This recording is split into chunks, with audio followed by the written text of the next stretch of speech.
이번에 이태규 의원님 질의해 주시기 바랍니다. 국민의당의 이태규 의원입니다. 후보자께서도 여러 질문에 피곤하시겠지만 저도 많이 피곤합니다. 후보자께 질문이 끝나면 이게 문자 폭탄이 또 수백 개씩 쏟아져서 굉장히 저급하고 악의적인 문자들이 계속 쏟아져 들어오고 있습니다. 그럼에도 불구하고 후보자의 도덕성 부분이나 자질 역량에 대한 철저한 검증은 국회 책무이기 때문에 이 부분을 소홀히 할 수 없다고 생각이 됩니다. 아까 질문을 드렸지만 당시에 위장 전입을 할 적에 전입신고서에는 그 전입지의 세대주를 명기하지 않으면 그 전입신고를 할 수가 없습니다. 동사무소에서 그걸 받아주질 않습니다.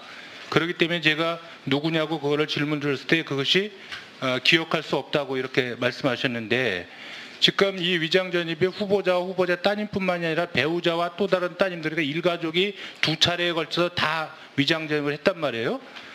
그리고 의사가 이 주소를 이 정동 아파트를 알선해 줬다고 하는데 그럼에도 불구하고 여기에 이 아파트가 어떤지 누군지 전혀 모른다고 하는 부분이 상식적으로 국민들이 납득할 수 있겠는가? 납득할 수 있다고 생각하십니까? 해명이 부족한 부분에 대해서 정말 죄송스럽게 해명이 부족한 게 해명 안 하시려고 하는 것 같아요. 지금 보면. 예, 안 드리는 게 아니라 못 드리고 있습니다. 저도 기억이 나는 부분이 그거밖에 안 돼서 저도 상당히 자책을 하고 있습니다. 다만 알겠습니다. 조금 제가 나중에 다시 물어보고요. 그다음에 해운대 콘도 증여 관련돼서 이거는 배우자께서도 말씀하셨지만 그 증여세를 안 낸 거는 인정하시는 거죠? 해운대 네. 콘도에서 증여세 안 내신 거는 인정하시는 거죠? 네, 그때 그 증여 의사가 없었기 때문에 그렇게 처리를 했다고 들었습니다만 이 증여 의사가 없으면요 무슨 문제가 발생이 되냐면 그것은 따님의 명의를 일방적으로 도용한 부동산 실명제법 위반입니다. 증여가 아니면 이거는 증여세를 안 낸 것보다 더 엄하게 처벌받습니다.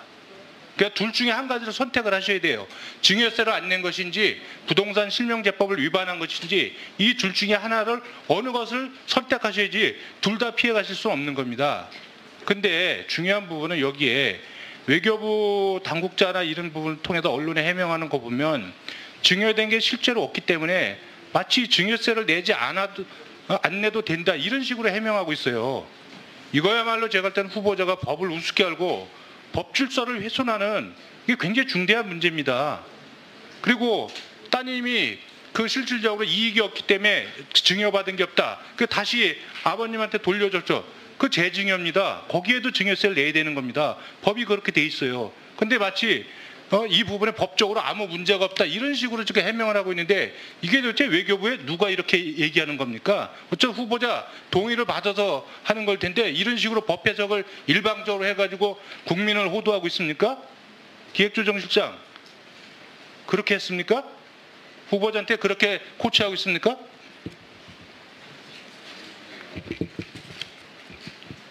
그렇게 코치하고 계시냐고요. 건강보험 문제도 마찬가지입니다. 지금 자격에 아무 이상 없다고 이렇게 말씀하고 계시죠. 지금 후보자하고 따님하고 단독으로 가입자로 돼 계시죠. 현재 그렇습니다. 그렇죠. 네. 법적으로 문제가 없는데 왜 피부양자 자격에서 스스로 빠져나오셨습니까? 그러면 계속 유죄도 되는데 왜 그러면 피부양자 자격을 스스로 포기하셨습니까? 제가 남편이 거제도로 주소를 옮기고 나서는 제가 세대주로 되어 있습니다. 아니 그러니까 거기 계셔도 피부양자 자격을 계속해서 하실 수 있는데 법적으로 문제가 없으면 지금 후보자와 후보자 따님은요 건강보호법 제10조 자격의 상실 시기 등 제1항에 따님은 그 1항 2호 국적을 잃은 날의 다음 날 그다음에 후보자께서는 제3호 국내에 거주하지 아니하게 된 날의 다음 날 여기에 해당되기 때문에 피부양자 자격이 없습니다. 그리고 이 부분은 국민건강보호법 제2조 제3항에서 다시 한번 똑같이 확인하고 있습니다. 이것이 법의 기본입니다. 어떤 것도 이거에 우선해서 피부양자 자격이 있다고 주장할 수 없습니다. 이 피부양자 자격이 있다고 주장하는 법률적 근거가 이 건강보호법 위에 상위 개념이 어떤 게 있습니까? 누가 이렇게 유권 해석을 해줬습니까? 건강보호법 제10조 이거보다 유일한 헌법에 이런 규정이 있습니까? 네, 의원님 그 두 가지 지적하셔 주신 사항에서 말씀드린 대로 해운대 그 콘돔 관련해서는 저희가 부족한 부분이 있었던 점에 대해서 상당히 죄송스럽게 생각합니다. 저희가 그 법무사, 세무사의 검토를 거쳐서 시정할 부분이 있으면 시정하겠습니다. 그 건강보험 관련해서는 저희 남편이 세대주일 때는 남편의 그 세대주의 그 저희 딸아이가 외국 국적이지만은 그런 어떤 경제적인 능력이 없는 그런 의존자 입장에서 피부양자로 등록이 가능했다고 들었습니다. 그리고 저는 외국에서 있지만은 국내 소득이 없기 때문에 또 피부양자로 계속 등록을 하는 게 좋겠다는 그런 그 학교 의료보험 관계자들의 조언에 따라서 제가 계속 저희 남편의 의료보험 혜택을 자격을 계속 유지하고 있었습니다.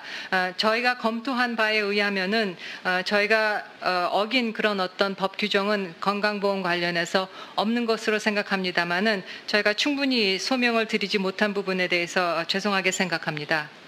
법률적으로 왜 문제가 없는지, 그리고 그렇게 유권 해석을 내려준 기관이 어딘지, 그 다음에 따님께서 말씀하신 그 부분은 건강보호법 제109조의 그 외국인 특례 조항인데, 이거는 대한민국에 거주하는 외국인 근로자를 위한 그런 조항이지 국적을 포기하고 나서 다시 이걸 이용하라고 하는 맞는 법이 아닙니다. 그럼 명확하게 따님께서 이태규 의원님 추가 질의 시간 드리도록 하겠습니다. 그때 질의해 주시기 바랍니다. 네, 이태규 의원님 수고하셨습니다.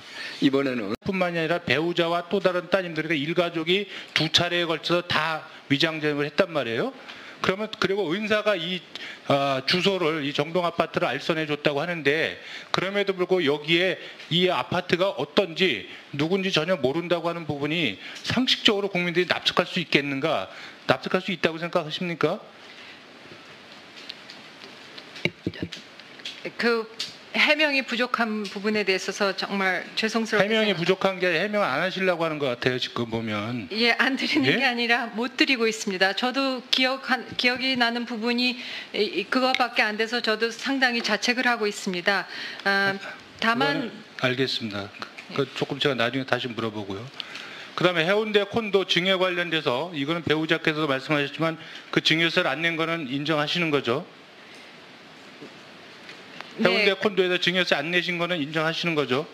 네, 그때 그 증여 의사가 없었기 때문에 그렇게 처리를 했다고 들었습니다만 이 증여 의사가 없으면요 무슨 문제가 발생이 되냐면, 그것은 따님의 명의를 일방적으로 도용한 부동산 실패 코치하고 있습니까?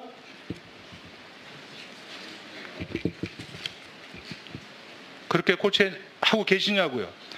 건강보험 문제도 마찬가지입니다. 지금 자격에 아무 이상 없다고 이렇게 말씀하고 계시죠. 지금 후보자하고 따님하고 그 단독으로 가입자로 돼 계시죠. 현재 그렇습니다. 그렇죠. 네. 법적으로 문제가 없는데 왜 피부양자 자격에서 스스로 빠져나오셨습니까? 그러면 계속 유죄도 되는데 왜 그러면 피부양자 자격을 스스로 포기하셨습니까? 제가 남편이 거제도로 주소를 옮기고 나서는 제가 세대주로 되어 있습니다. 아니 그러니까 거기 계셔도 피부양자 자격을 계속해서 하실 수 있는데 법적으로 문제가 없으면, 지금 후보자와 후보자 따님은요 건강보호법 제10조 자격의 상실 시기 등 제1항에 따님은 그 1항 2호 국적을 잃은 날의 다음 날, 그 다음에 후보자께서는 제3호 국내에 거주하지 아니하게 된 날의 다음 날, 여기에 해당되기 때문에 피부양자 자격이 없습니다. 그리고 이 부분은 국민건강보호법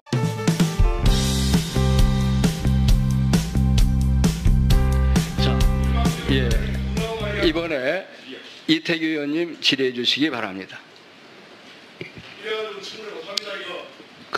국민의당의 이태규 의원입니다. 후보자께서도 여러 질문에 피곤하시겠지만 저도 많이 피곤합니다. 후보자께 질문이 끝나면 이게 문자 폭탄이 또 수백 개씩 쏟아져서 굉장히 그 저급하고 악의적인 문자들이 계속 쏟아져 들어오고 있습니다. 그럼에도 불구하고 후보자의 도덕성 부분이라든가 자질 역량에 대한 철저한 검증은 국회 책무이기 때문에 이 부분을 소홀히 할 수 없다고 생각이 됩니다. 아까 질문을 드렸지만 당시에 위장 전입을 할 적에 전입신고서에는 그 전입지의 세대주를 명기하지 않으면 그 전입신고를 할 수가 없습니다. 동사무소에서 그걸 받아주질 않습니다. 그렇기 때문에 제가 누구냐고 그거를 질문 드렸을 때 그것이 기억할 수 없다고 이렇게 말씀하셨는데 지금 이 위장 전입이 후보자와 후보자 따님 실명제법 위반입니다. 증여가 아니면 이거는 증여세를 안 낸 것보다 더 엄하게 처벌받습니다. 그러니까 둘 중에 한 가지를 선택을 하셔야 돼요. 증여세를 안 낸 것인지 부동산 실명제법을 위반한 것인지 이 둘 중에 하나를 어느 것을 선택하셔야지 둘 다 피해 가실 수는 없는 겁니다. 근데 중요한 부분은 여기에 외교부 당국자나 이런 부분을 통해서 언론에 해명하는 거 보면 증여된 게 실제로 없기 때문에 마치 증여세를 내지 않아도 안 내도 된다 이런 식으로 해명하고 있어요. 이거야말로 제가 볼 때는 후보자가 법을 우습게 알고 법 질서를 훼손하는 이게 굉장히 중대한 문제입니다. 그리고 따님이 그 실질적으로 이익이 없기 때문에 증여받은 게 없다. 그 다시 아버님한테 돌려줬죠. 그 재증여입니다. 거기에도 증여세를 내야 되는 겁니다. 법이 그렇게 돼 있어요. 근데 마치 이 부분에 법적으로 아무 문제가 없다 이런 식으로 지금 해명을 하고 있는데 이게 도대체 외교부에 누가 이렇게 얘기하는 겁니까? 어차피 후보자 동의를 받아서 하는 걸 텐데 이런 식으로 법 해석을 일방적으로 해가지고 국민을 호도하고 있습니까? 기획조정실장 그렇게 했습니까? 후보자한테 제2조 제3항에서 다시 한번 똑같이 확인하고 있습니다. 이것이 법의 기본입니다. 어떤 것도 이거에 우선해서 그 피부양자 자격이 있다고 주장할 수 없습니다. 이 피부양자 자격이 있다고 주장하는 법률적 근거가 이 건강보호법 위에 상위 개념이 어떤 게 있습니까? 누가 이렇게 유권 해석을 해줬습니까? 건강보호법 제10조 이거보다 위에 헌법에 이런 규정이 있습니까? 네, 의원님 그 두 가지 지적하신 사항에서 말씀드린 대로 해운대 그 콘돔 관련해서는 저희가 부족한 부분이 있었던 점에 대해서 상당히 죄송스럽게 생각합니다. 저희가 그 법무사, 세무사의 검토를 거쳐서 시정할 부분이 있으면 시정하겠습니다. 그 건강보험 관련해서는 저희 남편이 세대주일 때는 남편의 그 세대주의 그 저희 딸아이가 외국 국적이지만은 그런 어떤 경제적인 능력이 없는 그런 의존자 입장에서 피부양자로 등록이